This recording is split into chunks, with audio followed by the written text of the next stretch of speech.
Saudara Nariah Karsidi, warga negara Indonesia asal Banyumas, Jawa Tengah menjadi korban tindak pidana perdagangan orang di Inggris. Ia berhasil diselamatkan hingga kembali ke tanah air berkat upaya KBRI dan warga lokal di sana. Bagaimana jalan berliku yang menimpa Nariah Karsidi hingga terjebak sebagai korban tindak pidana perdagangan orang atau TPPO di Inggris. Kami masih mencoba menghubungi Ibu Nariah Karsidi yang saat ini tengah menjalani karantina di Wisma Atlet Pademangan, Jakarta. Dan tentunya kami juga sudah tergabung dengan Koordinator Fungsi Protokol dan Konsuler KBRI London, Sayu Okawidani. Ibu Sayu, maaf. Selamat pagi sekali di sana, Bu Sayu ya. Pagi, Pak. Ya, selamat pagi juga Bu Nariah. Ini informasi sudah bergabung juga. Bu Nariah, selamat pagi. Selamat pagi. Bu Nariah, tentu kami mengucapkan selamat datang kembali di tanah air. Ya, terima kasih. Bu Nariah, gimana kondisinya hari ini? Ya, alhamdulillah baik, sehat. Alhamdulillah. Ya, senang lah udah sampai di tanah air. Ya, pasti. Langgi ini berarti Bu Nariah ya, proses karantina karena baru pulang dari luar negeri begitu ya? Iya, betul. Oke, tapi semuanya aman, sehat, nyaman di sana Bu Nariah? Alhamdulillah nyaman. Alhamdulillah. Di sini. Ya.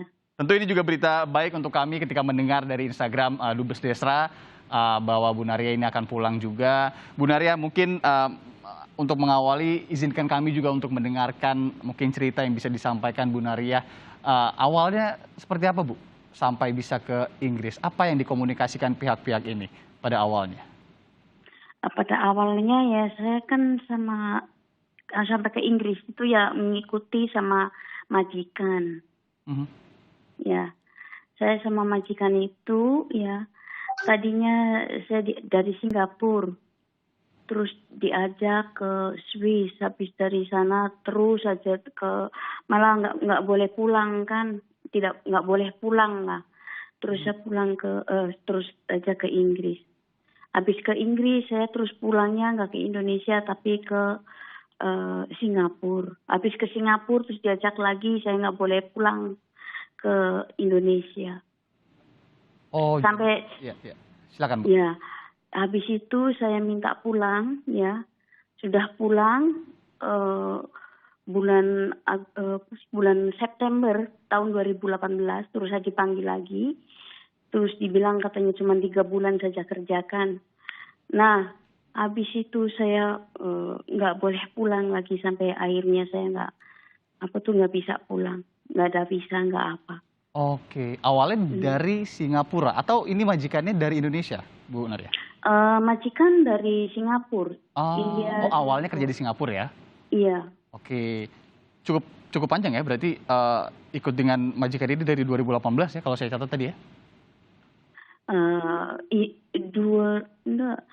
Ikut sama dia itu lama juga, 2014 mulai. Tapi nggak lancar sama dia. Pulang terus dipanggil lagi kayak begitu kan. Terus dari tahun 2017 itu 2016 sudah pergi ke Swiss sampai tahun 2018. Terus pergi ke London. Ya, habis itu pulang ke Singapura. Habis pulang ke Singapura, pulang lagi ke London lagi. Dengan majikan satu ini, iya. Soalnya saya pokoknya nggak boleh pulang ke Indonesia. Nggak boleh pulang, oke. Iya. Orang mana Bu Nariah? Orang India. Tapi udah PR orang dari Singapura. Oke. Jadi pada awalnya dari Singapura, kemudian sempat ke Swiss, balik lagi ke Singapura, ke London, ke Singapura lagi, akhirnya ke London terakhir itu. Perjanjiannya ada tanda tangan, ada kontrak dan legal segala macam, Bu Nariah, atau seperti apa? Itu tidak ada sama sekali. Soalnya apa? Saya itu di London, ya, mau ke kedutaan besar aja nggak dikasih, nggak dikasih sama sekali. Orang majikan saya punya surat itu dari kedutaan besar London yang di Swiss. Ngasih saya itu selembar surat ya dari itu alamat segala macam. itu enggak dikasih ke saya ambil. Tapi itu ketahuan terus dia marah-marah. Pokoknya saya enggak boleh untuk menghubungi siapapun yang ada di Inggris. Oke, Walaupun alat teman atau siapa saya enggak dikasih. Oke, berarti beberapa tahun ini memang stuck dengan majikan ini, Bu ya? Iya. Pokoknya segala sesuatunya saya sendiri di situ. Walaupun kalau seandainya ada tamu datang atau apa, saya nggak boleh ketemu sama orang. Oke. Di Londonnya berapa lama, Bu Naria? Kerja sama dia itu di London udah 1 tahun lebih, iyalah 1 tahun. 1 tahun lebih ya? Sudah gitu saya ketemu sama kawan saya orang Indonesia. Oke. Ya, yang namanya Suharli, orang Jawa Timur itu. Saya cerita tentang saya segalanya, ya. Baru ketemu sama dia, terus dia menyarankan saya untuk telepon ke helpline. Tapi saya bilang saya nggak bisa, udah saya kan ini kan saya pikir udah mau pulang gitu kan. Tapi dia ngomong sama majikannya. Terus akhirnya majikannya yang laporin ke kepolisian yang membantu saya gitu. Untuk keluar dari rumah itu. Jadi Caroline ini adalah majikan dari teman Bu Naria yang akhirnya ketemu di satu lingkungan di London ya? Iya. Oke, Bu Naria, tahan sampai di situ dulu. Tapi sebelumnya saya mau nanya dulu, Bu Naria udah komunikasi belum sama keluarga? Sudah. Sudah ya? Iya. Gimana responnya? Ya, dia senang, alhamdulillah. Alhamdulillah. Bahagia, malah dari dulu suruh pulang ya. Ya kecewa ya, bagaimana lah namanya orang keluarga ya, orang tua. Sedih juga ngedengernya kan. Ya, tentunya udah nggak sabar pastinya pengen balik, langsung pengen meluk saudara-saudara juga pasti keluarga di kampung halaman. Iya. Bu Naria, saya ke Ibu Sayu dulu. Ini Ibu Sayu juga tergabung bersama kita di perbincangan pagi ini. Ada Bu Sayu Oka Widani. Bu Sayu, selamat pagi sekali lagi saya ulangi. Terima kasih sudah meluangkan waktu juga. Tadi kita juga mendengar sedikit banyak cerita dari Ibu Naria. Awal mulanya hingga informasinya bisa tiba di KBR ini seperti apa sih Bu Sayu, dan juga proses-proses pertolongannya yang dilakukan oleh KBRI London seperti apa? Silakan. Terima kasih Pak. Jadi laporan mengenai Ibu Naria ini masuk ke KBRI London pada bulan Juni 2020, dan first responder kami yaitu rekan kami Mbak Mada yang ada di video diputar berulang-ulang, ini yang menerima pertama kali laporan. Dan kemudian kami tindak lanjuti hasil dari laporan tersebut, berkoordinasi dengan yang namanya Victoria Sim yang merupakan victim support worker atau semacam social worker dari Bournemouth Churches Housing Association di Surrey. Dari Victoria inilah kemudian disampaikan bahwa ada warga negara Indonesia kita bernama Ibu Naria Karsidi yang masuk dalam skema National Referral Mechanism, di mana Ibu Naria ini dilaporkan kepada polisi oleh third party, yaitu yang tadi disampaikan Ibu Caroline. Dan sejak masuk dalam NRM ini, maka Ibu Naria itu masuk dalam konteks perlindungan, di mana kemudian beliau ditransfer ke shelter tadi, mendapatkan perlindungan, mendapatkan legal aid juga, mendapatkan bahkan juga bantuan keuangan, semacam uang saku, dan yang terutama adalah sebenarnya investigasinya yang diupayakan untuk bisa istilahnya untuk yang majikannya tadi, menuntut majikan. Namun memang investigasi tersebut dihentikan karena kurangnya bukti. Nah, pada saat sudah disampaikan bahwa investigasi ini dihentikan dan Ibu Naria juga kemudian menyatakan ingin pulang ke Indonesia, maka Ibu Victoria Sim dari social worker ini kemudian mengontak kami karena untuk pulang dibutuhkan dokumen perjalanan, di mana paspor Ibu Naria selama ini ditahan oleh majikannya. Jadi Ibu Nariah selama di housing tersebut tidak memiliki dokumen apapun. Nah, dari situ bergulirlah proses kami memonitor perkembangan Ibu Nariah selama masa transisi untuk kami pulangkan.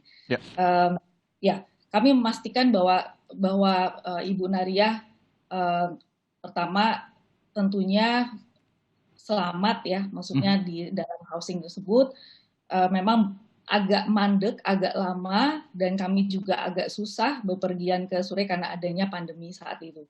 Bulan Juni lagi hot-hotnya ya di UK.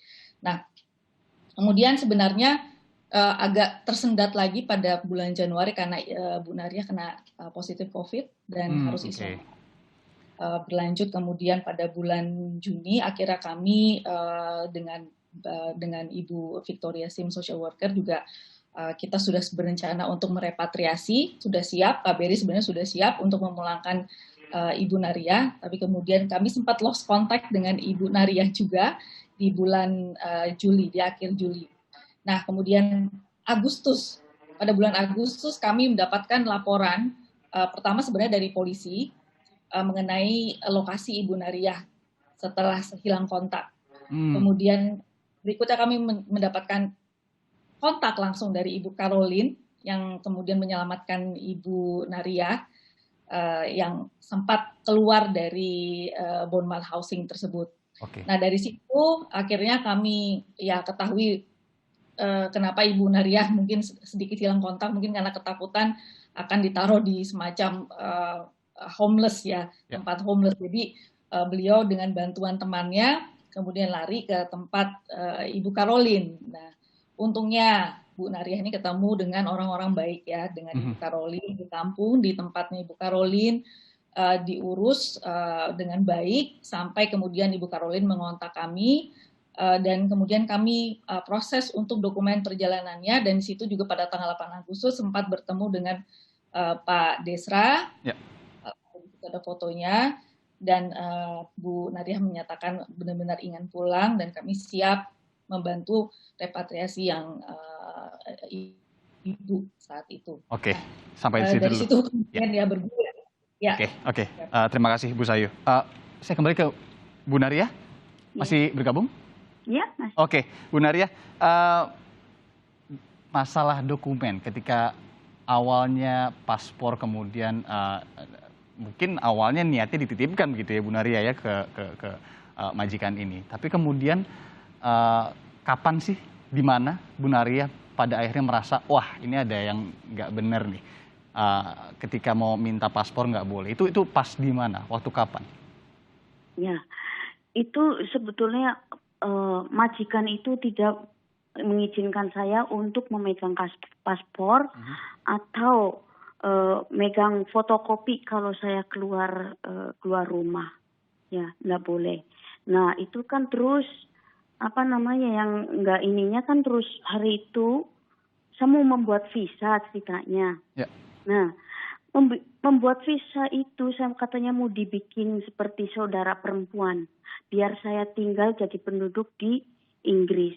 Tetapi dengan pembayaran yang begitu mahal, 150.000. Nah, sudah gitu saya harus ngapalin segala semua. Saya punya ini ya, kayak bikin saya punya statement. Ya, saya punya statement juga.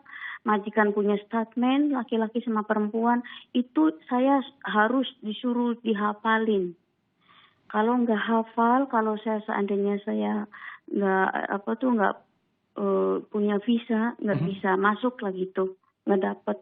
Itu uang yang buat bikin visa itu saya harus membayarnya 150.000. Dibilang kalau nggak dibayarkan semua 150.000, boleh suruh saya membayar separuhnya. Siapa Bu Nariah yang meminta bayaran 150.000 tadi? Majikan saya mau harus dikembalikan uang sebesar itu. Tetapi kalau seandainya saya nggak mampu, ya kalau seandainya gagal gitu, saya sampai pulang ke Indonesia, suruh membayarkannya separuh. Nah, itu uang dari mana? Ya. Terus saya kan ya saya coba untuk bekerja keras, tetapi sepertinya saya jadi namanya orang di sana kerja ya sama orang India itu sangat ini banyak kerjaan ya, kayak aduh nggak nyaman nggak nyaman Ya. banget gitu sama saya. Terbayang. Akhirnya ya saya bilang ke teman saya mau telepon ke saya kan nggak bisa telepon, handphone saya terus diambil juga sama majikan. Punya hari itu saya nggak boleh megang handphone, ya, paspor pun saya sudah nggak ada. Setiap hari dia terus maunya marah-marah melulu karena yang tentang statement itu begitu tebalnya statement. Saya harus hafal semua, ingat semua harus. Saya kan tidak mungkin. Ya. Oke. Bu Naria, Bu Sayu, nanti kita lanjutkan perbincangannya. Kita break sejenak. Nanti kami juga salah satu yang ingin tanyakan adalah apakah ada kasus-kasus yang ongoing, Bu Sayu, di Inggris yang serupa dan bagaimana kemudian penanganannya, dan tentu pesan kepada warga nantinya akan seperti apa. Jangan kemana-mana, saudara, tetap di Sapa Indonesia Akhir Pekan.